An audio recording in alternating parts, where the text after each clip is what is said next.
Another busy weekend of visitors for Texas Tech football this weekend. How many visitors will be on campus and who stands out? Plus, another wide receiver is set for a visit early next week. Hey, how's it going, everybody? It's RC Maxfield here for the Back to 12 podcast. If you haven't already, be sure to like the video, hit that subscribe button, and notification bell. In fact, if you want more of these transfer portal update videos here on the channel, and I'm trying to give them to you as much as we possibly can. If I find the information out on social media or I see 24/7 reported or whoever it may be, I'm trying to get a video out to y'all as soon as possible. So if y'all want more of these videos here on the channel, simply like the video. And if you enjoy what you're seeing, hit that subscribe button as well. All right, let's jump into the notable visitors this weekend for Texas Tech football. But before we do, let's lay the groundwork for how the portal season is going to unfold here over the next few days leading into dead period on December 18th. Okay, this is what happened. On Monday, December 3rd, technically the portal opened. Okay, and by Monday, December 3rd, I should have said December 4th.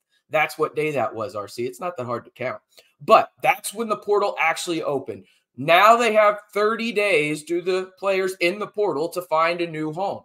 But there's a little bit of a caveat in there. The dead period. And that starts on December 18th. So you're going to see a wave of players in terms of trying to get visits in, one after the other, right? You're going to hear about a player on campus for 2 days, then he's going to go to his next stop, then his next stop before dead period, so he can actually go to these institutions that maybe he wants to go to, right? But also have as much information as possible. So you're going to see a lot of guys on campus for Texas Tech this weekend included, where there are 10 visitors from the transfer portal. Most notably, let's get to them. Starting out with Montavious Cunningham, offensive tackle from Georgia State.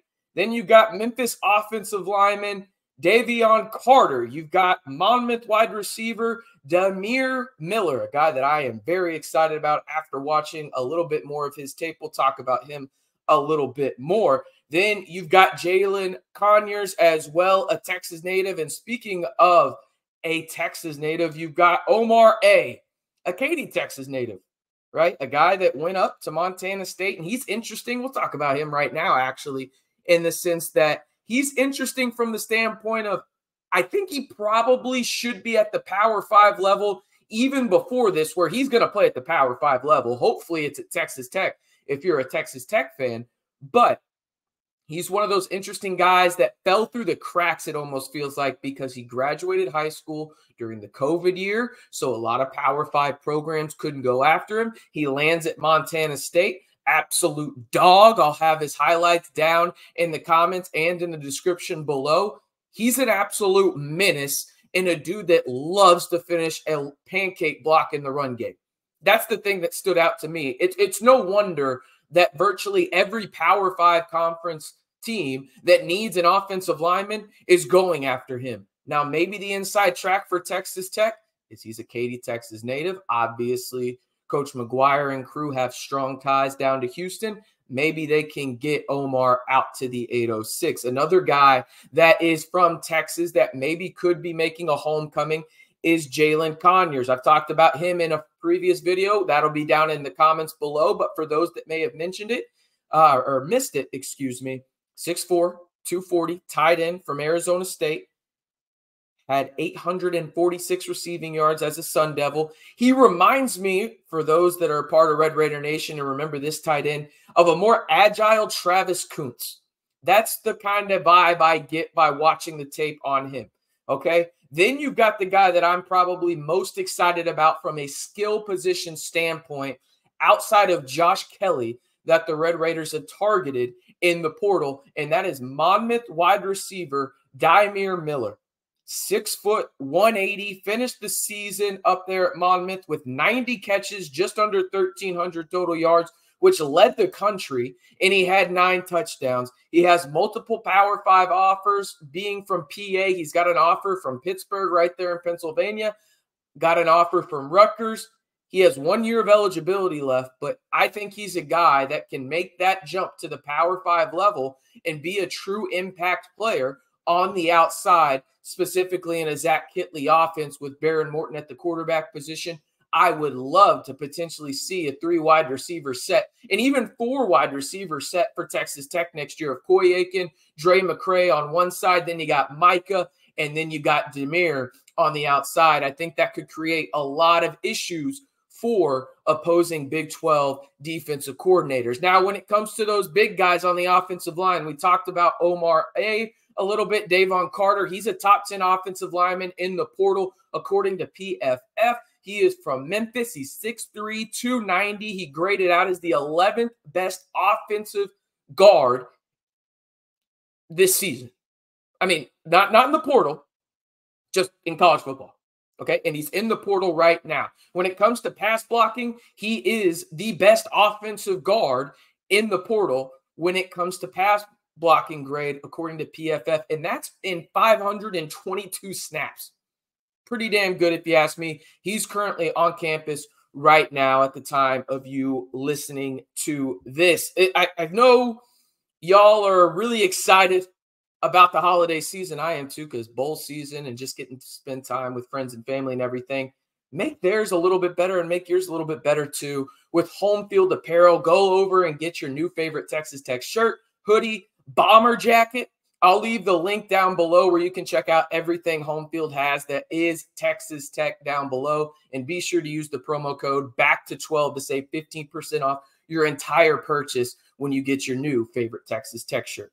All right, let's go a little bit deeper for Texas Tech in terms of the visitors coming in next week. Now, you got Josh Kelly, Washington State wide receiver. He will be on campus from December 11th to the 13th, as will this Alabama State wide receiver, Keyshawn Johnson. I feel like there's a lot of Keyshawn Johnsons out there in the world. Anyway, this one's spelled a little bit different. K-I-S-E-A-N, for those wondering. Anyway, a 6'1" wide receiver, 210 pounds, had 62 catches, just under 800 yards receiving last year for the Hornets at Alabama State, 7 touchdowns. He's long, twitchy, wiry, and has a really good sense for his body from what I can see on tape. And I think Texas Tech would really benefit from him in the wide receiver room. That said, I mean, looking at what SWAC writers say about him, he's one of the best, if not the best wide receiver in the SWAC. So him coming to campus along with Josh Kelly, you know by now, if you pay attention to what's going on in the transfer portal for Texas Tech, how many wide receivers and pass catchers have gone into the portal for Texas Tech. Over a handful at the time of this recording on Thursday, December 7th. It is actually 7. Maybe it goes to more. Who knows?